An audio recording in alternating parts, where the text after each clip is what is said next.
Taurus, mag-ingat ka. Isang malaking biyaya ang darating pagkatapos ng isang bagong babala. Taurus, hindi lang ito basta isang mensahe. Ito ay isang bagay na nakatakda mong marinig ngayon mismo. Dahil sa mga susunod na araw, may mangyayaring hindi inaasahan sa buhay mo. Isang bagay na maaaring magbago ng lahat. Pero bago dumating ang biyayang iyon, may babala kang hindi pwedeng baliwalain. Kamakailan, nararamdaman mo ba ang kakaibang pagbabago? Parang may mali pero hindi mo lubos maipaliwanag. Maaaring ito ay sa paraan ng pag-ugali ng mga tao sa paligid mo. O sa biglaang pagbabago ng mga plano mo. O yung mabigat na pakiramdam sa dibdib mo na ayaw mawala. Hindi yan basta nagkataon lang, Taurus. Iyan ang iyong kutob na sinusubukang magsabi sa iyo ng isang bagay. Dahil sa ngayon nasa isang napakalakas kang punto ng pagbabago. Isang maling hakbang, isang sandali ng pagdududa o pagtitiwala sa maling tao ay maaaring magpabagal sa biyayang papunta na sa iyo. Kaya pakiusap, huwag ka munang umalis. Manatili ka sa mensaheng ito hanggang sa huli. Dahil ang maririnig mo ay maaaring eksaktong kailangan mo para maprotektahan ang iyong enerhiya at matanggap kung ano ang nakalaan para sa iyo. Taurus, isa ka sa mga pinakamatitibay na zodiac pagdating sa pasensya at pagtitiis. Hindi ka agad sumusuko. Hindi ka basta umaalis kapag nagiging mahirap ang mga bagay. At kapag ikaw ay nagmamahal, kapag ikaw ay nagkukumit, kapag may pinaniniwalaan ka, ibinibigay mo ang lahat. Pero kamakailan, may isang bagay na parang hindi tama. May bigat kang dinadala na hindi mo lubos maipaliwanag.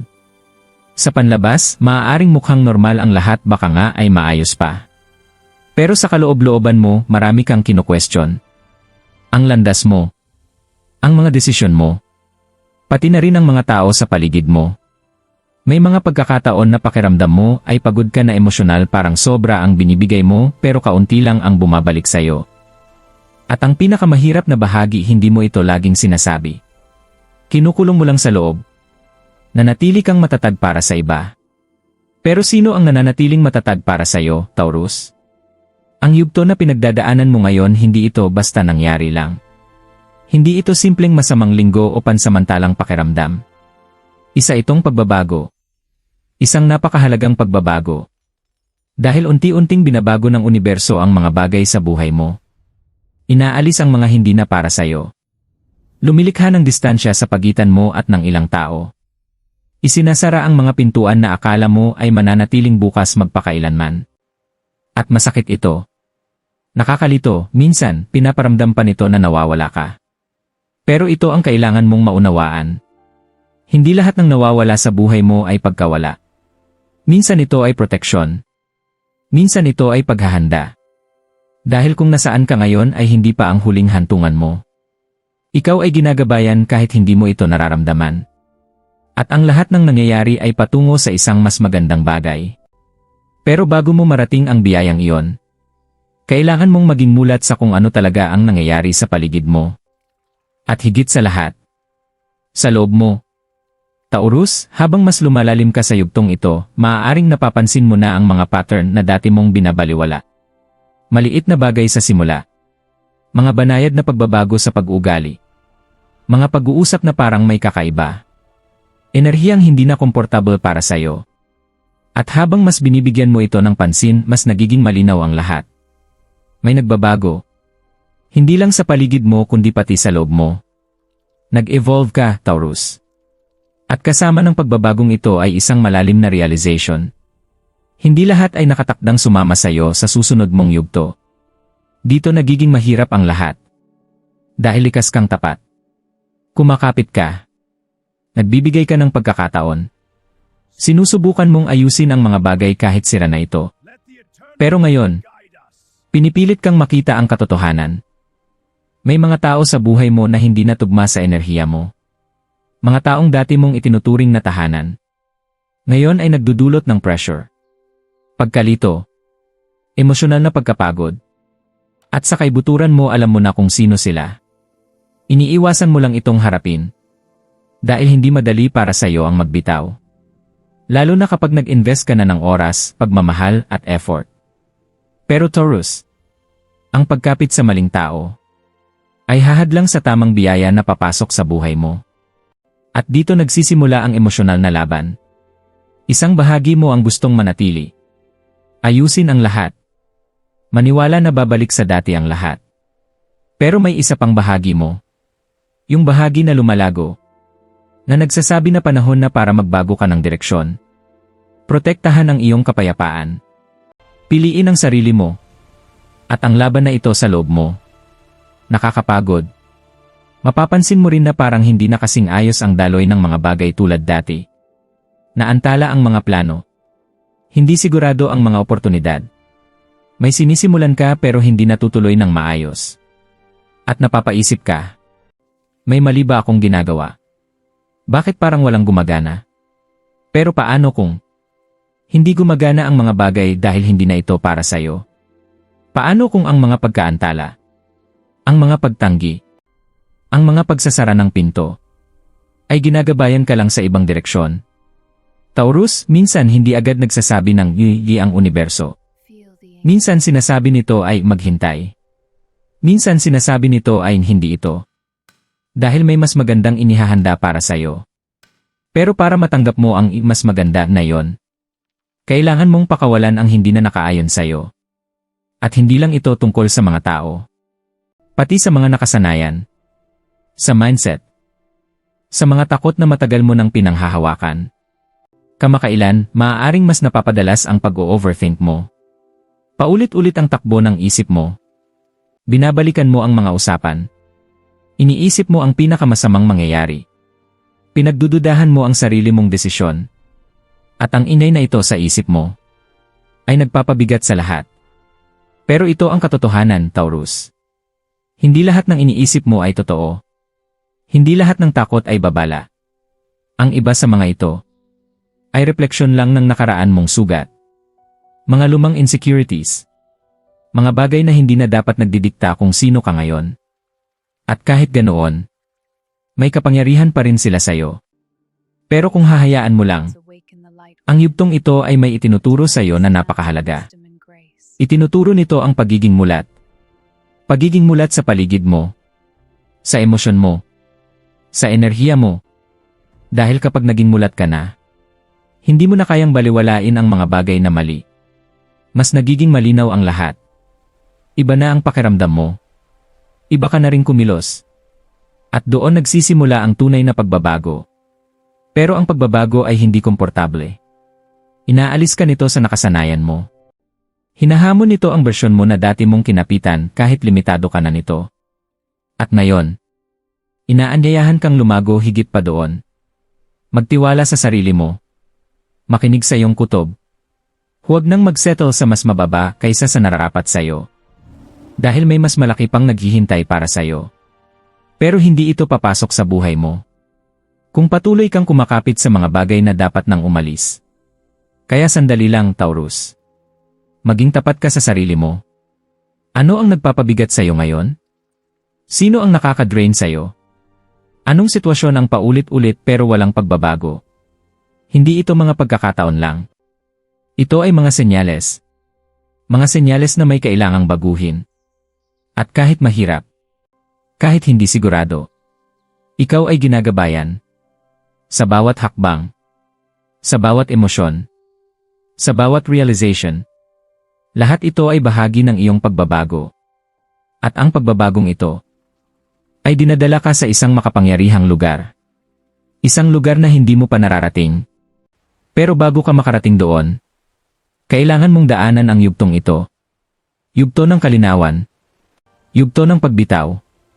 Yugto ng pagiging kung sino ka talaga dapat maging. Taurus, ito na ang bahagi na talagang kailangan mong pagtuunan ng pansin.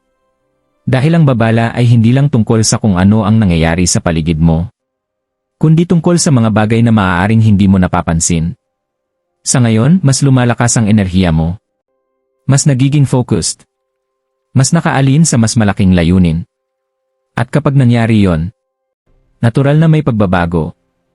Isang pagbabago na hindi lahat ay maintindihan. At higit sa lahat, hindi lahat ay matutuwa. May mga tao sa paligid mo, Taurus, na nararamdaman ang pagbabagong ito sa'yo. Maaaring hindi nila ito direktang sabihin. Umiti pa rin sila. Umasta pa rin na parang normal ang lahat. Pero iba ang sinasabi ng enerhiya nila. Dahil ang paglago mo ay nagpapaalala sa kanila ng sarili nilang pagkatigil. Ang progreso mo ay nagpaparamdam sa kanila ng hindi komportable. At imbes na sumabay sa'yo, may ilan na susubukang hilahin ka pababa. Kaya kailangan mong maging maingat. Dahil hindi lahat ng negativity ay halata. Minsan, nagtatago ito sa anyo ng pag-aalala, ng payo, ng gusto lang kitang tulungan. Pero sa kaibuturan, may dala itong pagdududa, limitasyon, enerhiya na hindi tugma sa patutunguhan mo. Taurus, kailangan mong matutong mag-observe kaysa agad mag-react. Pansinin mo kung ano ang nararamdaman mo sa presensya ng ibang tao. Hindi lang ang sinasabi nila, kundi ang nararamdaman mo pagkatapos mo silang makasama. Nai-inspire ka ba?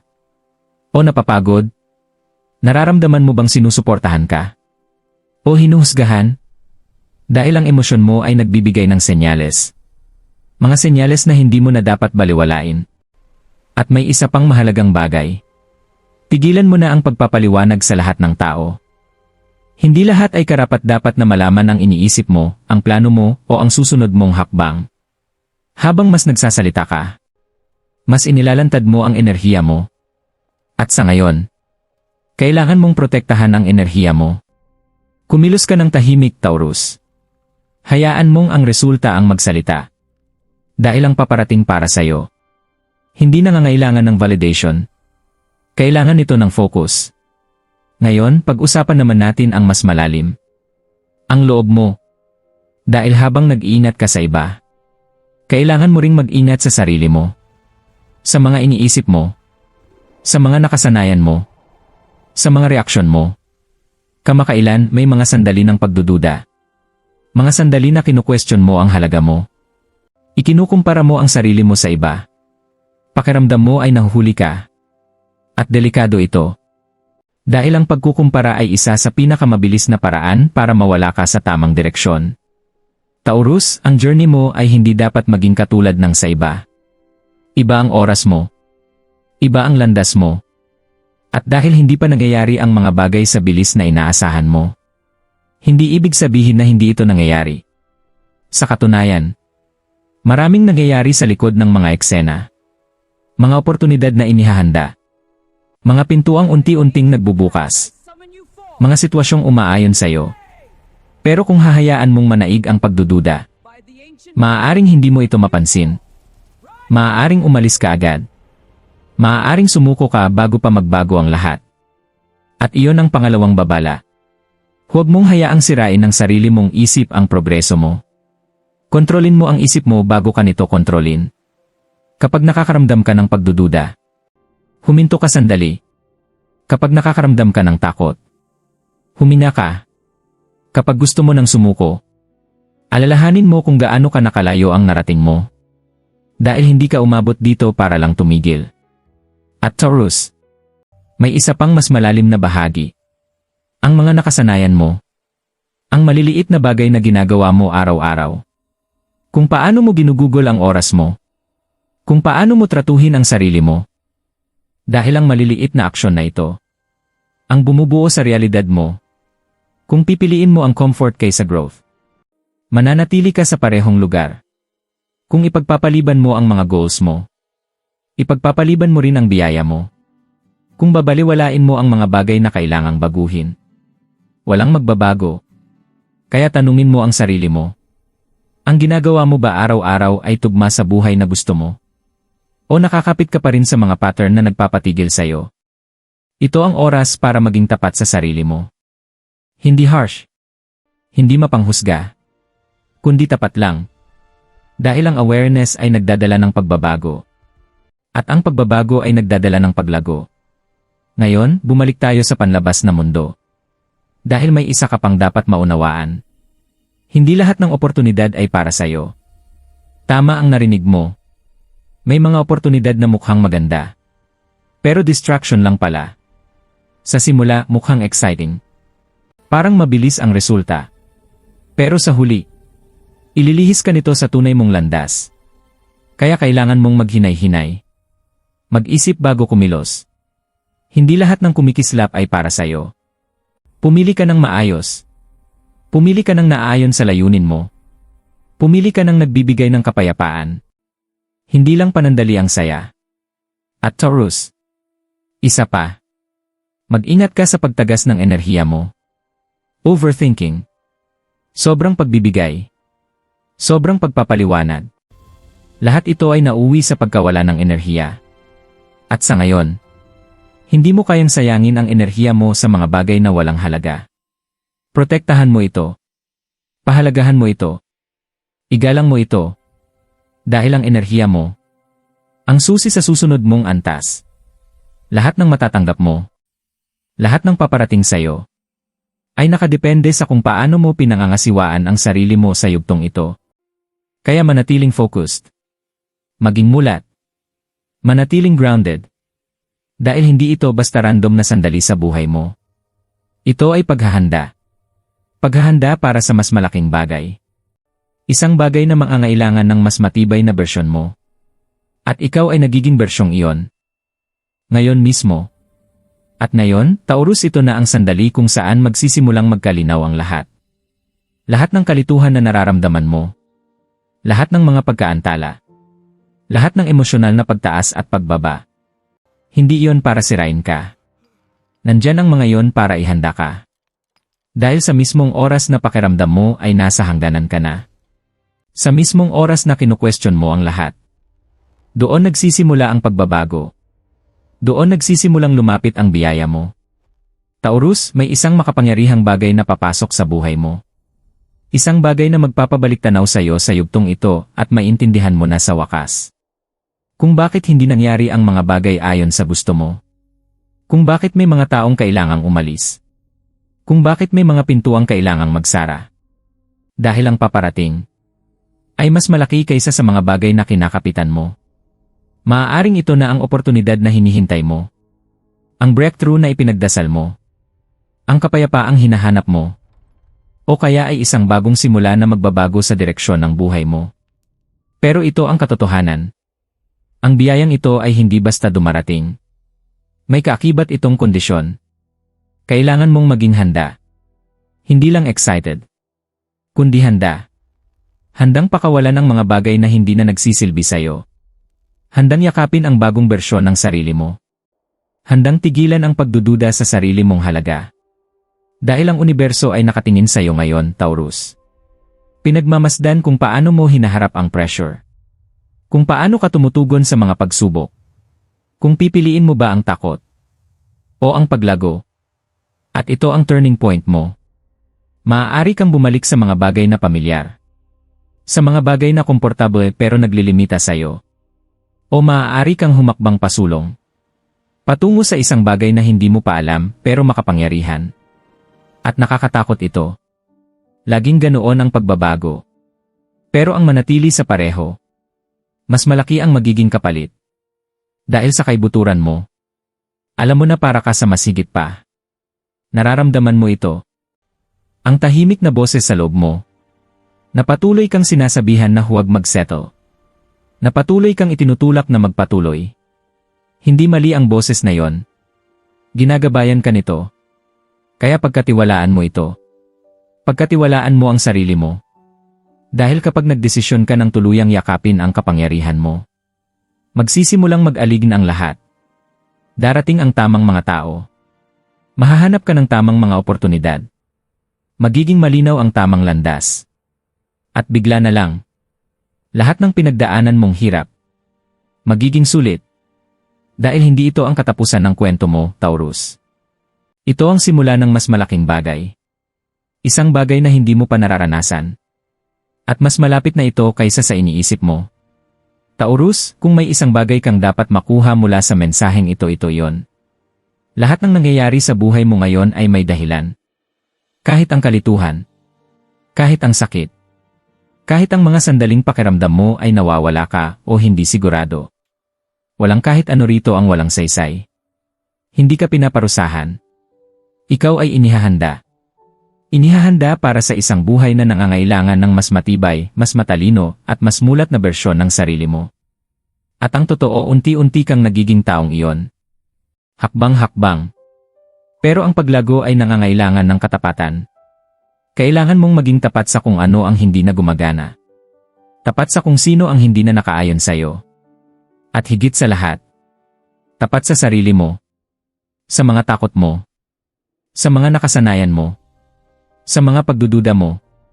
Dahil kapag hinarap mo ang mga ito, nawawala ang kapangyarihan nila sa'yo.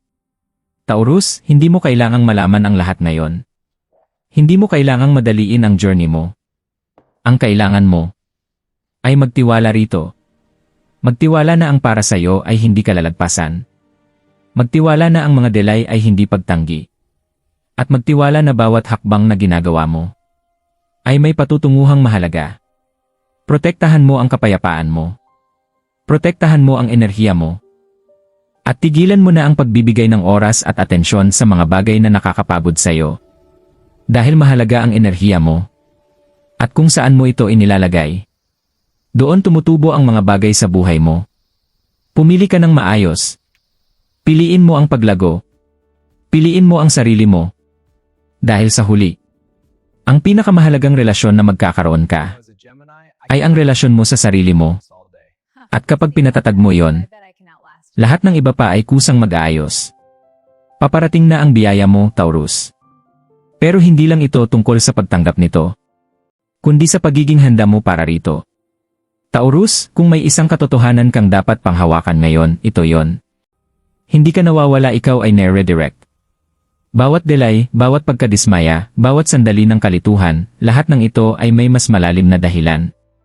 Maaaring hindi pa ito malinaw ngayon, pero balang araw, lilingon ka at mauunawaan mo na ang lahat ay nangyari ayon sa dapat nitong mangyari. Matagal mo nang sinusubukang maging matatag. Dala-dala mo ang mga bigat na hindi nakikita ng iba. At kahit pagod ka na nagpapatuloy ka pa rin. Ang lakas na nasa loob mo, ang tahimik na katatagan, ang pinakamalakas mong kapangyarihan. Pero ngayon, hinihikayat kang lumago sa ibang paraan. Hindi lang sa pagtitiis, kundi sa pagpili. Pagpili kung ano ang papayagan mong pumasok sa buhay mo. Pagpili kung sino ang may access sa enerhiya mo. Pagpili na lumayo sa mga bagay na hindi na tama sa pakiramdam mo. Dahil hindi lahat ay karapat-dapat sa katapatan mo, Taurus. At hindi lahat ay karapat-dapat sa oras mo. Minsan, ang paglago ay nangangahulugan ng pagbitaw. Pagbitaw sa mga taong hindi ka pinapahalagahan. Pagbitaw sa mga sitwasyong patuloy kang pinapagod. Pagbitaw sa dating bersyon ng sarili mo na nagsettle sa mas mababa. At mahirap ito. Pero ang kumapit sa mga bagay na nakakasakit sa iyo ay mas mahirap sa kalaunan. Kaya bigyan mo ang sarili mo ng pahintulot na pakawalan ang mga bagay na hindi na para sa'yo. Bigyan mo ang sarili mo ng pahintulot na lampasan ang mga bagay na dati mong kinomportableng kapitan. At higit sa lahat, bigyan mo ang sarili mo ng pahintulot na maniwala na may mas magandang naghihintay para sa'yo. Dahil meron. Ang biyaya mo ay hindi lang basta darating balang araw. Ito ay isang bagay na pinaghahandaan mo ngayon. Sa bawat aral na natututunan mo, sa bawat hangganang itinatakda mo, sa bawat hakbang na ginagawa mo tungo sa paglago mo, ikaw ay nagiging handa. Handa para sa buhay na sumasalamin sa tunay mong halaga. Kaya magtiwala ka sa proseso, Taurus. Magtiwala ka sa journey mo. At magtiwala ka sa sarili mo. Dahil ang lahat ng pinagdadaanan mo ay hinuhubog ka para maging taong handa nang tanggapin ang lahat ng nararapat sa kanya. Kung natagpuan ka ng mensaheng ito sa tamang oras, Taurus, ituring mo itong isang senyales. Senyales na hindi ka nag-iisa. Senyales na may mas malaking bagay na tunay na paparating sa'yo. Mag-comment ng ihanda na ako kung naniniwala kang paparating na ang biyaya mo. Hayaan mo itong maging deklarasyon mo, ang pangako mo sa sarili mo.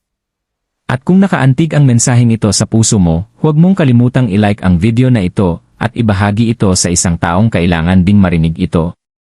Mag-subscribe para sa mas marami pang ganitong mensahe dahil nagsisimula pa lang ang journey mo. At maniwala ka, Taurus. Ang pinakamagandang bahagi ng kwento mo ay paparating pa lang.